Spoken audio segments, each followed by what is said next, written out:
Take my hand now, won't you follow me? Rise from the ashes, I know our time is now. And I can feel it in my bones, charging towards the great unknown. As shadows fall, the world ignites. I know we'll rise. And we will rise, and we will rise. And we will rise, and we will rise. We will rise.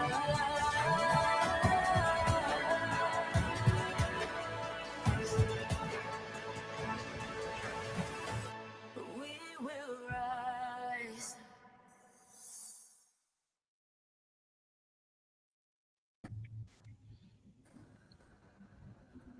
Hello, ladies. It's Eva Longoria. I'm so sad I couldn't join you at the Chingonas table I most want to be at.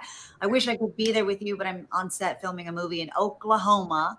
But I do remember us talking about starting She Se Puede and why we needed this to be started. And so I'm just excited about all the work we've already done, about the response that we've had from all of y'all, and just the need for us to have community and to share and to be there for each other. And so thank you all for doing that here today and taking all this back to your sisterhoods, to your communities, to your households.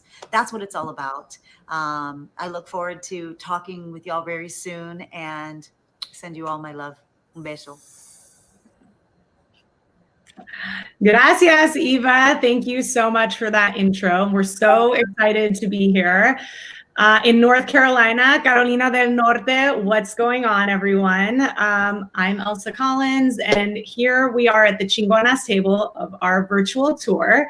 First, I'm going to have everybody go around and introduce themselves, but before I do that, just reminding everyone that She Se Puede is, as Eva mentioned, a community that all of us here on this talk today have been thinking about for so long, have been dreaming about, and to see it come to life, a digital lifestyle platform created by Latinas for Latinas across the country is just the most exciting thing ever. We really based a lot of what we're doing on the research that X Labs is doing, which was founded by one of our co-founders at She Se Puede, Stephanie Valencia. So Stephanie, would love to have you introduce yourself to everybody. Thanks, Elsa, and thanks everyone for joining us tonight. As Elsa said, I'm Stephanie Valencia. I'm the co-founder of X Research and X Labs, a new organization that we founded a little over a year ago with the goal of creating a better understanding of the Latino electorate in this country. I think for far too long, we have been taken for granted, and people have not really taken the time to understand the nuance that exists in our country and in the Latino community. Latinos in Florida are very different than they are in North Carolina, than they are from New Mexico, where I'm from. And so over the course of the last year, we have collected over 35,000 interviews with Latinos all across this country to understand what is motivating and driving and worrying Latino voters as we head into 2020. And so we have a lot of really great information. But when I met with Elsa and Carmen and Alex and Olga and Eva in America almost a year ago, and they said, what can we do this election? And I said, the single most important thing that we can possibly do is to motivate Latinas. And so here we are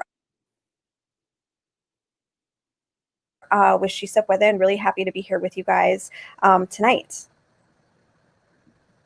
Amazing. Thank you so much. We're so grateful for all the research that X Labs is doing, because it's really helping us understand, who we are as a community, and we're not a monolith, and we're so grateful that we have you to continue to guide us. Next up is Carmen. Hi, everyone. I'm calling in from California. So great to be in community with all of you. My name is Carmen Pérez Jordan. I am the CEO and president of an organization called the Gathering for Justice, as well as the co-founder of Justice League NYC and Justice League California. I work on criminal justice reform, as well as trying to stop police brutality, as well as racial justice.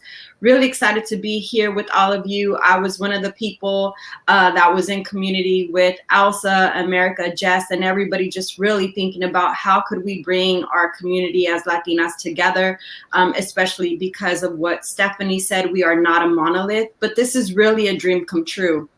Since I was little, I didn't really see many people look like me on the cover of magazines or in leadership positions. And so why wait for Superwoman to come save us, or Wonder Woman, when we could actually save ourselves? So really happy to be here with all of you, North Carolina. Shout out to all of you. And thank you, Elsa. I'm really excited for the conversation.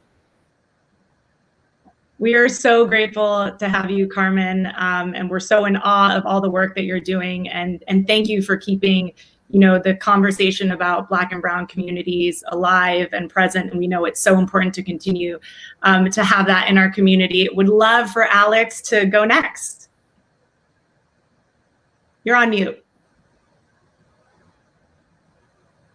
Alex, you're on mute. There you go. Okay. This is my first one of these. Okay, so my name is Alex Martínez Kondracke. I am living in California now, but my family is originally from Chicago, and most of them still live there. And then before that, we're from Tampico, Mexico. And, I come from a tradition of female activists. My mother and my grandmother were both leaders in their communities. My mom was a civil rights activist, and my grandmother was a Mexican American activist in Chicago, and really was a leader in the community. And she had a lot of political power, and a lot of aldermen would come and speak to her, and she would sit at this table in a Mexican restaurant that was always open for her and her meetings. And she would, gather community leaders, and she would push for the things that she really cared about. And both my mother and my grandmother are now dead. And I feel like this is what they would be doing if they were still alive. So this past year, Olga and I and another activist, Mónica Ramírez, started something called the Latinx House. And it's really an organization to promote artists and filmmakers, Latino artists and filmmakers. And then we were friends with a lot of the other women who started this organization, She Se Puede. And we knew that if we all came together, our collective power could really change this country. And so, thanks to the research of Jess and Stephanie, we really sort of, found our mission. And that's why we're all here. I love that. Thank you so much, Alex. And for those who aren't following the Latinx House, go do that now. Olga, you're next. Hi, hola, ¿cómo están? So I am Olga Segura. I am a Mexican immigrant. I moved to LA almost 10 years ago. I'm actually the only one that wasn't born and raised here in the United States. So I'm so proud to be part of this community and to be along with this woman, just because as an immigrant, you come to this country and you don't have a family, you don't have friends, you leave like everything behind. So since that day that I came here, I've been trying to look for a community. I've been trying to look for that community that actually that I can relate and build together. And so, like Alex said, we started the Latinx House, but before that, we've been trying to just get all Latinas, together, and especially find a space for those immigrants that have the struggle to get adapted and to get accepted into a new community. So I think with one of the most exciting things about She Se Puede is that we have that community, that we are including everybody, and everybody's welcome, and that's the main that's the power behind all of us. I think that we forget that, it's so many of us. It's like Cubans, Puerto Ricans, East LA, immigrants from all across like South America and Central America, and New Yorkers and Cubans, and that's the beauty of who we are. All those different colors and cultures and accents, and just to bring all of us together is very, very, very, very powerful. And I cannot wait for us to to build a bigger community and see what we can do. And yeah, I'm one of the founders of the Latinx House. Yes.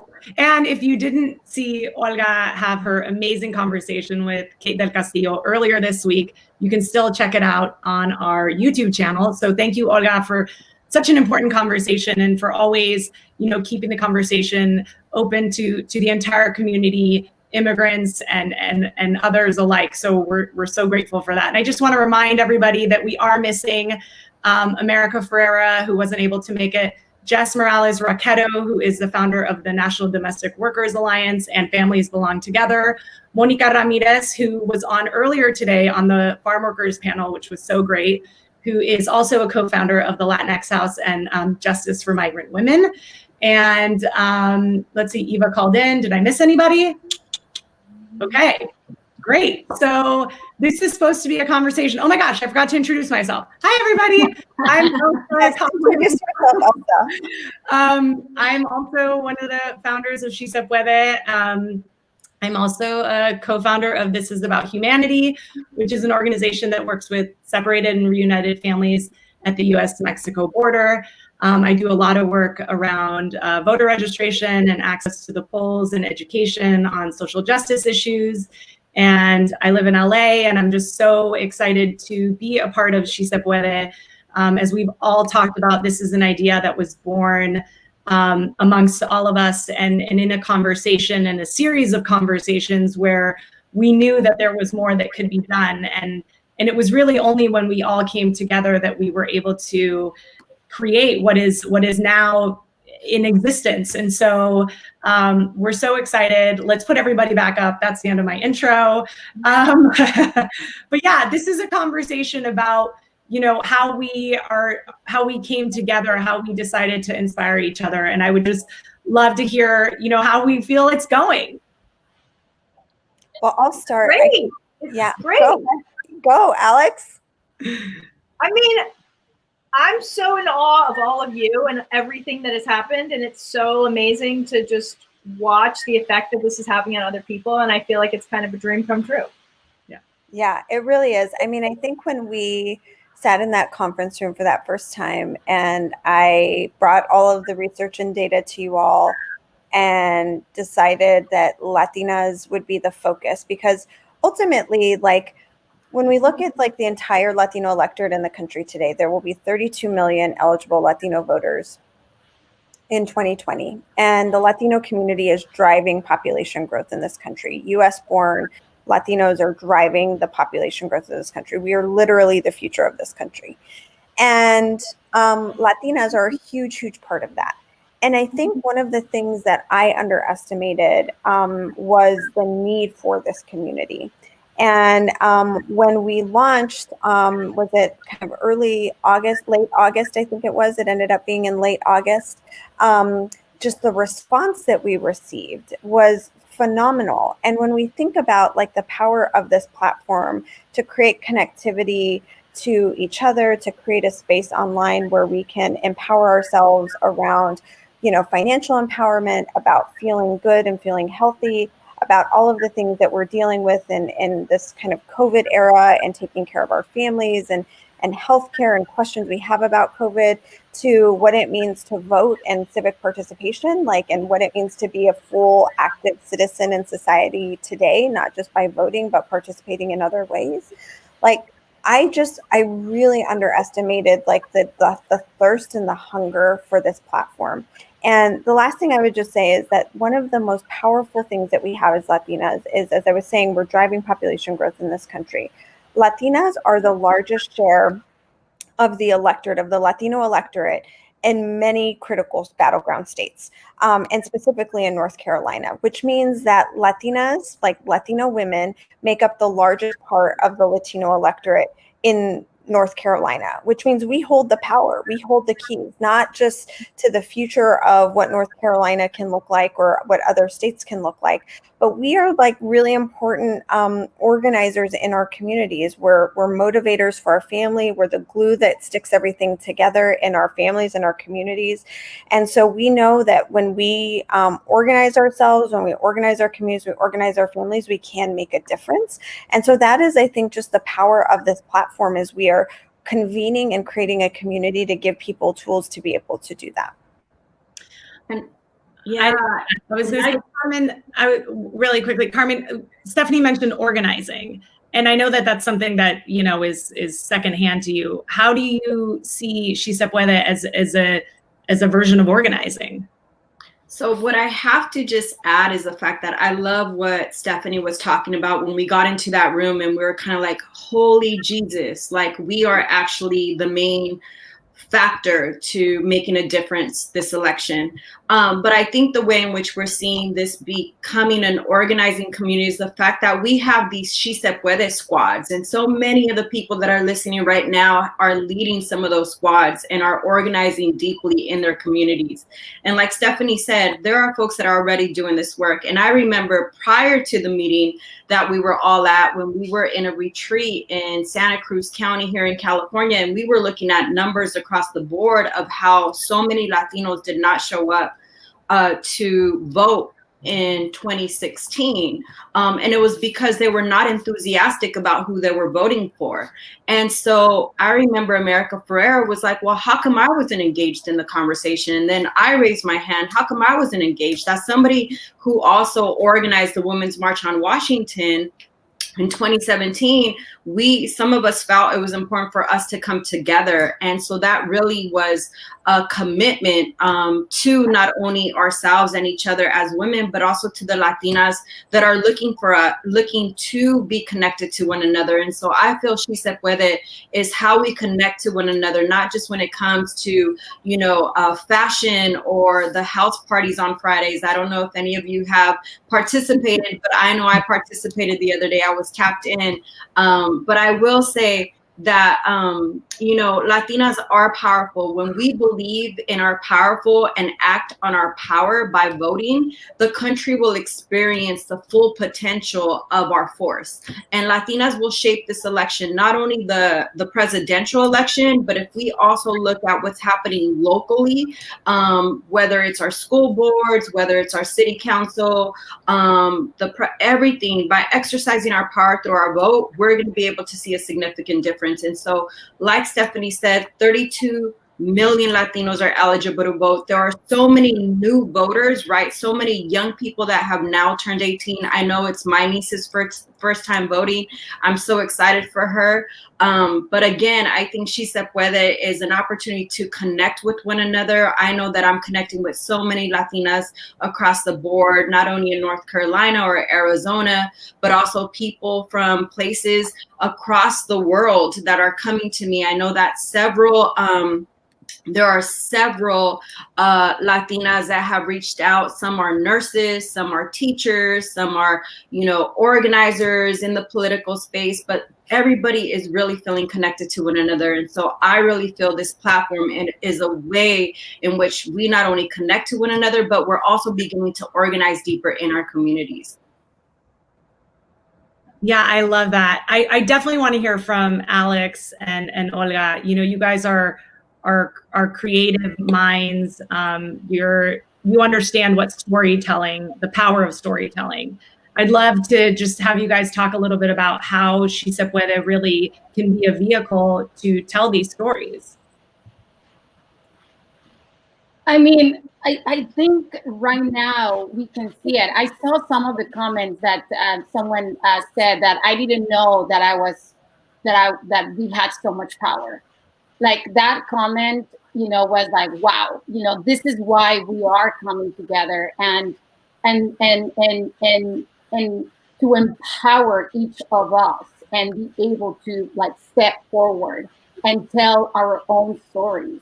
And it doesn't matter if you don't have the potential, of writing a movie. You can tell your own story in your own community, in your own home, in your own state, and the way that we're doing with the Power Squad that we have. And I think that just to allow that and to actually enable our community and tell them yes, we are powerful. We can tell our own story just by actually stepping up and using our voice.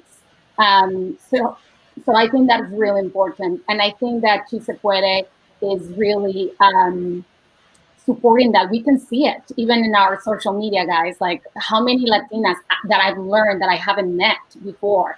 And I'm blown away by so many across the country. And there are more across the world. So the thing about using your voice is when you use your voice, it gets stronger, right? And then when you start using your voice and other people see you doing it, they listen, and second, they see, oh, I can do that too. If I'm a person that looks like you and I see you doing it, then I can do it. And part of using your voice in this country actually is voting, because voting is your voice. Right? So the more you use your voice and the more you get other people to use your voice, the more power you have. And the more the politicians and just everybody starts to listen to you. And so She Se Puede is actually all about using your voice. It's all about us telling our stories and us gathering our community so that we can amplify each other's stories and become more and more powerful and have more and more people listen to us and have more and more people start to use their voices. Elsa, I just want to ask you, you talked about the creative mind, and we're talking about storytelling, and there are people who are actually commenting and saying, yes, like, how do we elevate the stories of people that are, impacted by certain issues? And I just want to raise the fact that, like, you told the story of your mom voting. And the reason why I actually put lipstick on today was because of that story that you told about your mom, like getting ready to go out and vote. And so again, if you could just kind of like share with us why it's so important to share those stories and how it actually does influence some of us, and kind of like give us permission, right, to kind of be our full selves a little bit. Yeah, I mean, so for those who don't know, my mom at the age of 74 became a US citizen this year, and she voted in her first election today. I'm not going to get emotional. But I will say, she's like my Mexicana mama. She got dressed up. She put on her outfit. She put on her lipstick, and, she wanted to make a moment out of it. And so for me, that is so inspirational. I think we think a lot about voting as, something we have to do. And after seeing her wait for so long to be able to, it really reminded me that it's something that we get to do. And it's something that we should be doing on our own behalf, but we should also be doing it on other people's behalves, on people who, haven't made it to become a US citizen and have the ability to vote, on communities who will be impacted by what's going to happen in this election. And so, we drove to the ballot drop box, and it was just, you could tell she was excited, and she had, looked at her ballot, and we had looked at it together, and she had Googled some things as well. She wanted to do some of the stuff on her own. I was here to support her. But she really just understood that this was just such a momentous moment. And I documented it for social media. And, it's just so gratifying to see her having gone through that whole process. I mean, I'm the youngest of 5, first generation. And there aren't a lot of opportunities where you can be proud of a parent. And I was grinning like she was my child today. It was just so exciting. And I want everyone just to kind of understand that that's the excitement that we should be bringing to this election. I mean, she's part of those 32 million now. My 74-year-old mother is part of the She Se Puede, Latina electorate. So those are the moments that I'm just so excited about. Thank you for asking, because that makes me really happy.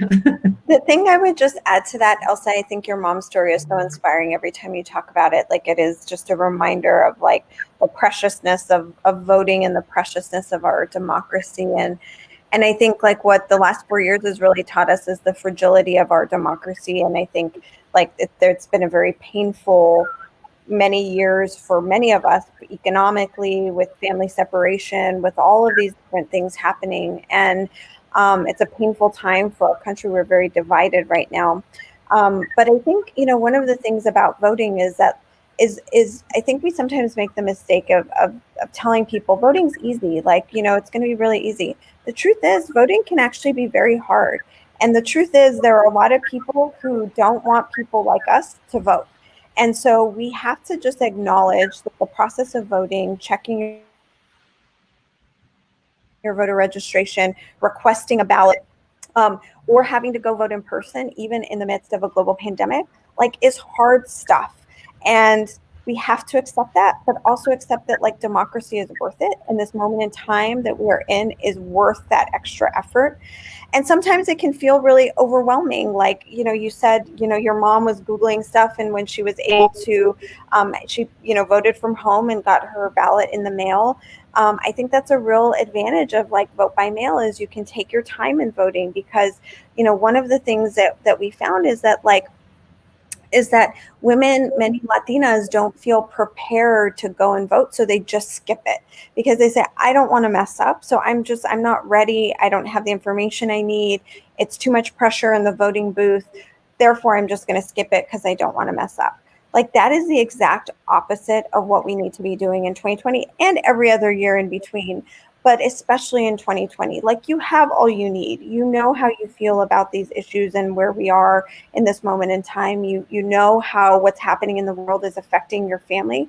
That's all you need to know. Like, there is nothing more you need. You don't need a PhD. You don't need to have studied political science, like, to go and vote. And I think fundamentally, like, we just have to accept that, like, even especially this year, it's going to be hard. If you're going to go vote in person, for some of you, I think you have until November or October 31st to register to vote in North Carolina. Requesting a ballot by mail, you should go to shesepuede.org/vote to find out what the local regulations are around voting by mail in your state. And if all of those, if you can't vote early, oftentimes states have the ability to go vote before election day and just kind of stand in line and vote in various polling locations. If you can't do vote by mail or vote early, like, go vote in person on election day. Like, there will be, safety precautions put in place. Make sure you take your mask or gloves or whatever makes you feel safe. Make sure you take your phone charger, make sure you wear comfortable shoes, take a snack. Like, it's really, you probably are going to have to wait. But again, it's absolutely worth it, and we need everybody voting. And I just want to add something that you got me thinking, and I think, Steph, you mentioned this, or Jess, in one of our conversations, like, right now going to vote is basically like as essential as we go into the supermarket. Yeah. It's not easy. We don't want to go. We're scared. And sometimes, remember back in March, in April, there was lines to get into the supermarket. But we needed food. We needed to eat, right? And not a lot of places actually had, the luxuries that we have in California were like Postmates. At the beginning, it was so difficult.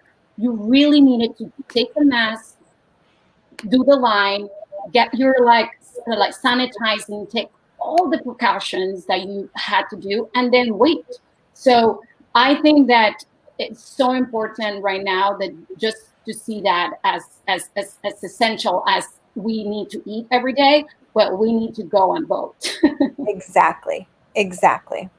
And I love the part where you're saying, like, you don't need a PhD. I don't know about you all, but recently I was like reading on all the propositions in California. And so I was looking at the pros and the cons, and there are some decisions that me and my husband kind of did not agree on. And so, but the thing about it was the fact that I was also able to Google some of the things and learn a little bit more about it, or even have a conversation with some of my friends. I know that some of my friends and I were texting. We even had a whole Facebook Live on the pros and cons of certain propositions.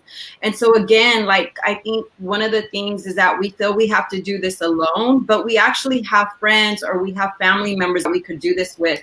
I began to text my mom and my mom doesn't really text, but I know she's looking at somebody's text messages. But I was texting my family chain, and I was like, who's helping mom vote this time? And I was like, I strongly feel that we have to vote no on this and yes on that.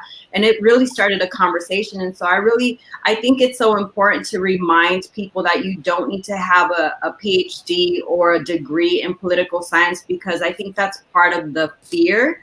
And to your point, Olga, the fact that there are voter suppression that is happening all over the country. And I know that some of the lines, people are waiting hours and hours and hours just to get their vote. And you're so right. This being part of what we've already gone through, kind of in the beginning when we were looking for toilet paper and we were looking for, all these masks and things, it was taking forever. And so I think it's part of what is essential in this moment. But I really love that, especially because I know for myself, it was important to have conversations with people about how to vote, who to vote for. And if you actually don't know, you could actually move on. So yeah, love that. And I really appreciate that because I need to fill out my voting card still.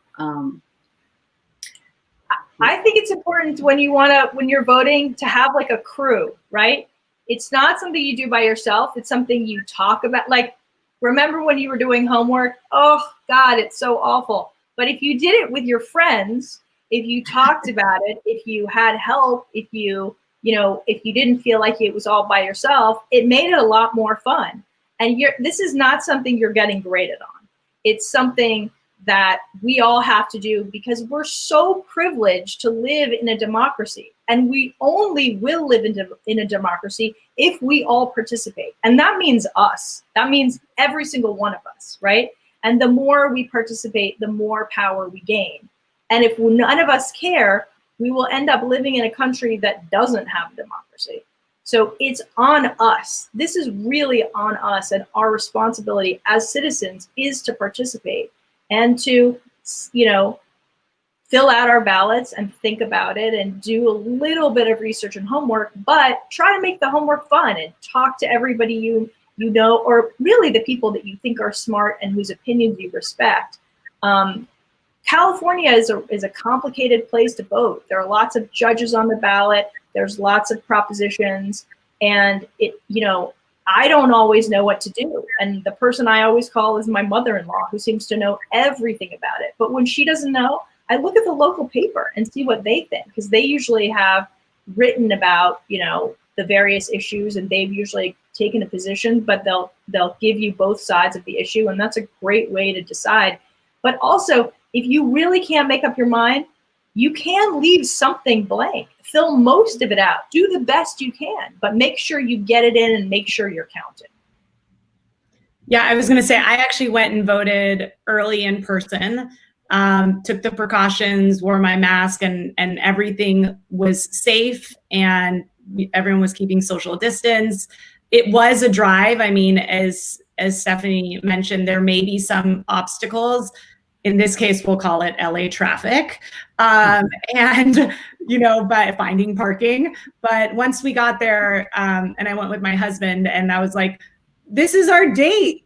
And so we went together, and and as Alex said, it was so much more fun to do it with him and to be there together. And I think that's the kind of excitement that we want to bring to the table. But I know we're sort of rounding this conversation out, and I want to make sure that everyone gets a chance to talk a little bit about maybe some hopes and aspirations for the future of She Se Puede, why you think voting is important to you. But before we get to that, I do want to make sure that we address the question that I saw in the chat about organizing in North Carolina. Stephanie, I may toss that to you, maybe Carmen, I don't know.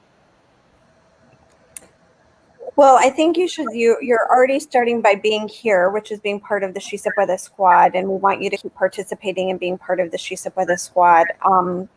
There are a number of really great organizations in North Carolina that I think are really worth you thinking about. El Pueblo. There's a new organization run by a very awesome young Latina, Irene Godóñez, that is Poder NC, that is doing really great work. I think it's really important to remember that the election is a really important day and time. As somebody mentioned in the comments I saw, we're actually in election season. Election day is not like a one day and we're going to know everything on election night. It's actually been a season, and it will continue a couple weeks after the election as everything gets sorted out. But beyond the election, to make the change that we want to make in this country on the issues we really care about requires organizing outside of the election. And so working with organizations like Poder NC or El Pueblo in North Carolina, also, She Se Puede will continue to be a space and place in the She Se Puede squad to engage on those issues that matter to us as Latinas. Are a place to start. But I think the point I'm trying to make and what I'm trying to say is that that election day isn't the only day that we participate and then walk away and say, okay, I've done my part. Now I expect everything to kind of change on its own. We have to continue the fight of maintaining democracy and seeing the change that we actually want in our community. Just because we elect the people who we think might do a better job doesn't mean they're going to do it, or it doesn't mean that it's going to happen in the way we want to. We have to fight for that change. And so democracy is a long-term process. It is a very messy process, but one that, like, active citizens, like everybody here, like, needs to keep participating in year round. And I will just add, I think, sometimes we feel we need to become seasoned organizers overnight. I just want to remind people, although I've been doing this work for 25 years, like, I remember jumping on a pogo stick to make lemonade, like, for Hot Sam Corn Dog, like when I was 16 years old. And so it was really about, like, building relationships with people. The way in which we started She Se Puede was when we connected. We saw a Latina. I was like, okay, there's America, she's Latina. There's Mónica, she's Latina. There's Jess, she's Latina. There's Elsa. And really talking about what we cared about. And so you don't necessarily have to, like, define what you want to do or what you want to become, but just to connect to other Latinas and see if you have some commonality, some common interest, and just build together. I will also say that, some of the things that are coming up, which She Se Puede is tomorrow. There's going to be an amazing conversation, a conversation between Stacey Abrams and Selena Gomez. That's going to be happening at 10 a.m. Pacific Standard Time, 1 p.m. Eastern Standard Time. So please go to @She Se Puede to learn more and also register. We're going to continue to have conversations in the Chingona table. We're going to continue to have dance parties. We're going to continue to talk about important issues, as well as talk about, like, what's going to be the dopest eyelash or drink that you can make. Not that you can make eyelashes, but I'm sure we could figure it out. And the reason why it's actually important for me to vote is because my father was somebody whose family was born here when it was still Mexico, and his family was deported under the Repatriation Act of 1930 and have consistently been deported back to a country that wasn't theirs. And then my mother also being from Mexico, and I have the duality of the Chicano and the Mexican American in me. And I just see how important it is for them to show up and just the struggles and just really paying it forward to Black folks who actually died for the vote, for the right to vote. And so I really acknowledge that people have lost their lives. And so I really want to make sure that I exercise my right to vote. And so that's why it's important to me. But, yeah. Well, Elsa, I see one question in the chat I think you're really primed to respond to, which is, the last couple of days we've seen this very tragic news about, the U.S. government not being able to find the parents of hundreds of children who are separated from their parents at the border. What can people do in this moment, about that situation? Obviously, long-term engagement on that's going to be really important, but what do you recommend? I mean, the first thing is just to not look away. I mean, I think sometimes when we see something that seems so horrible, we think we just can't even, it almost paralyzes people, really. So the first thing is to not be paralyzed, and it's to understand that these families, the trauma that they've undergone is a trauma that they're going to suffer for the rest of their lives. Hopefully we'll be able to find all the parents and children and reunite them, but we're not sure if we're going to be able to. So definitely continue to use your voice. And as Alex said, in some cases, your voice is your vote. And so electing individuals who believe in the sanctity of keeping families together, following organizations that are doing the work on the ground. Families Belong Together, which is one of Jess Morales Rocketto's organizations, following Immigrant Defenders Law Center, a lot of the pro bono legal organizations who are representing these children who are still under deportation proceedings themselves, even if they're here in the United States. So, following these organizations, supporting them, communicating with your elected officials about their position on this issue, encouraging them to take the matter up in Congress, and understanding that, you know, an election is a job review. That's what it really is, essentially. And so we're here to ensure that everyone is doing the job that you want them to be doing. And if separating families isn't a job that you support, you know, then we should be looking at that issue. So following organizations that are doing work on the ground, continuing to use your voice, talking to your family about the issue. A lot of times people feel, just like voting, that when they don't know enough about an issue, they almost stay away from it because they feel like, oh, I don't know if I know enough. But as long as you know that separating families is wrong, you know enough. Absolutely. Thank you, Elsa. Yeah. I would add, you know, and this is part of my hope, but Ruby Garcia asked that question of like, you know, she's new, you know, she came from Chicago, she's new to North Carolina. And just to second what Carmen said is like, I think you just need to also just go, you already have the no in your pocket. Go and get the yes. Go and introduce yourself into these organizations. Try to, like, you know, really look for who are these women that actually inspire you. That's what I did, and look where I am, you know, with Elsa and Carmen and Stephanie and Alex. And, you know, I always recommend that. And the hope is for all these Latinas that don't feel that there's a community with it, like with where they live, to really be, to empower them to feel very proud of who you are. Because sometimes the oppression and the discrimination that we had been attacked under, like with our community, it has, in a way, like, you know, quite like tell us to not speak up, to not use our voices. And, you know, if you don't use your voice, you'll never be heard of what you want and what you want to do and what you can do, because we are powerful. So I really hope that with She Se Puede, we can empower all these Latinas that don't have a community, and they can jump in with She Se Puede in this platform and find a community that they don't have in the towns where they live, here in the U.S., but also outside the U.S. And I really hope that we can enable that for a lot of Latinas. And what is the other question that we had? Why is it important to vote? Well, I think I said it. It's your voice. So go and use your voice.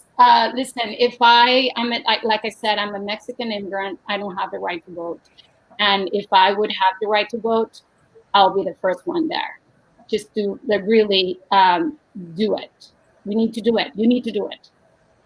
Well, the thing I would just add is that, like, Latinas can be the deciders this election. Like, based on what the numbers are, if we voted at the numbers that we represent in the electorate, we could decide the fate of this election.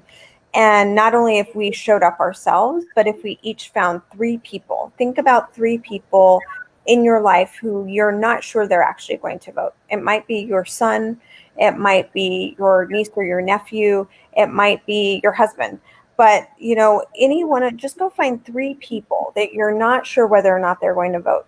Offer them a ride, help them figure out what it's going to take to vote. But find those 3 people who are like on the fence of not voting, and help them, give them the tools to participate and give them the extra nudge. And that is the role that I think that is unique to Latinas, is that we play that role in our communities as the matriarchs, as the mandonas, as the people who people listen to. And so, like, let's use this election cycle to make sure that we're actually getting our friends and family out there to vote. And so I really kind of think about it as like Latinas being catalysts, or Latinas being like vote triplers, because, you know, if we can not just take ourselves to the polls, but we can take other people with us, again, we can change a trajectory in this country, and change, as Elsa said, like what we want to see around the issues that really matter most to each of us. Yeah, I love that. I was just going to say, for me, for She Se Puede, I think about it as going beyond this election. I think about it as it being a place for my daughters to find themselves. And I saw someone say in the comments, you know, that they were Afro-Latinas. Those are my daughters, you know, and so I want this place to be inclusive of them and of how they view themselves and their power. So I'm so grateful. Sometimes I can't believe, like, I'm a part of She Se Puede. Like, how did that happen? But, you know, so I'm just in awe of everyone here. And all of the co-founders who aren't here, we miss you. And for me, I think, you know, as I said earlier, for me, it's the issues that I really care about are on the ballot. You know, there was a week where I couldn't go outside. There was wildfires in California. There's been a lot of social unrest, rightfully so. And for me, it was really taking stock of, like, what is really important to me. And that's all I need to know. Whatever's important to me is the only thing I took with me to that ballot box, and a screenshot of how I felt about some propositions, because there were so many of them that I had to write them down so I wouldn't forget. But truly, you know when you know what touches you and what moves you and what gets you up every day and the things that you're passionate about, that's really what was with me, not my degree or anything else. So I'm just so grateful to everybody for joining. So I'm excited. Anybody else? I have to say, everyone should let Olga be their inspiration, because Olga, you know, she just calls people up and she just says, hey, listen, let's get together and let's do this. And she has created such an incredible community here in Los Angeles just by being the person that decided to get people together. And I want to say something to that person in North Carolina, because I know what it is to be a Chicago Latina. I know there's an amazing community. I mean, all my relatives are there and they're all powerful. So it feels amazing to be in Chicago and to be a Latina in Chicago. And then you go someplace else and you don't really know anybody, but let Olga be your inspiration. She came to America and just started stuff, right? Olga called me up out of the blue one day. And then all of a sudden I'm doing all kinds of things because Olga said, come on, let's do this. So you be the person in North Carolina and you know, organize something with us and She Se Puede. And, you know, we want to build that community everywhere, all across the country. And it's about voting, but it's also just about making all of our lives better. I mean, I need to know, you know, Olga's got me wearing some kind of new face cream, and you know, and it's about that too. It's about being better in all kinds of ways, you know, and social activism and voting and all of that is part of making all of our lives better, and that's what this is all about. And lifting up each other, like just like this badass friend that I have that is lifting up me in such a nice way. And that's what we're trying to do with She Se Puede, right? Well, I was going to say, so that people know, and to Alex and Olga's point right now, a lot of us here at She Se Puede, at the Chingonas table and at the co-founders, we didn't all know each other. Right. We didn't know each other. So understand that even us, as you know, co-founders, we're doing what Alex just said. Olga called so-and-so, Stephanie called this person, America and Carmen, my phone rings. Like that's, you know, being a Latina. So I just wanted to add that really quickly. I love that, Elsa. What I love about this is the fact that, like, we are such a power squad, just like the She Se Puede power squads that are all over the country. And I'm sure there's plenty in North Carolina. There's one thing that I want to say is, like, find your squad and love them hard. Because one of the things that I love about She Se Puede, whether it's the principals or the staff, is that I have so much admiration and love for all the women that I'm building She Se Puede with. And so again, like, you don't need to know everybody. You don't need to know them since you were like 3 years old. Just find somebody who you respect and who you want to build something with and do it. You have the power. And like Stephanie said, everybody said on this call, like, your voice will make a difference this election. Your voice will make a difference moving forward. So don't wait till tomorrow when you can actually go today, make it happen, go vote. I think voting started November 2nd. October 2nd to November 3rd, right? So people been voting, as well as you don't have to be an expert. Voting is hard, but it is so worth it. And yes, you could vote from home and you could go out to the polls as well. So I just wanted to say that because I think everybody here is so dope. And I know that my son just came in, he's 1 month. And so I'm like in the middle of this conversation with my son in my arms. And I just think that's what women do as well. We Latina women, we do it all. We do it all. That's it. Thanks everybody for joining this. I think we should do this more often. This was way too fun. Yeah, for sure. Yes. Thank you so much. I love you guys. Love you guys so much. I can't wait till we can be in person again. Oh my God. Yes. Oh, we need to go somewhere. We need to go somewhere.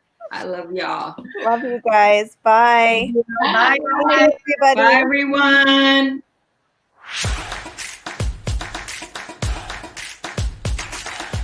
We're still here.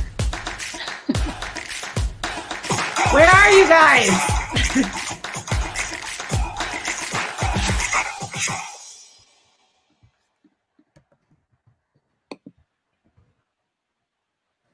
Staying? That was so great. I know. I love how everyone's like, we can't go an hour. I'm like, I need more time. Oh man, you guys.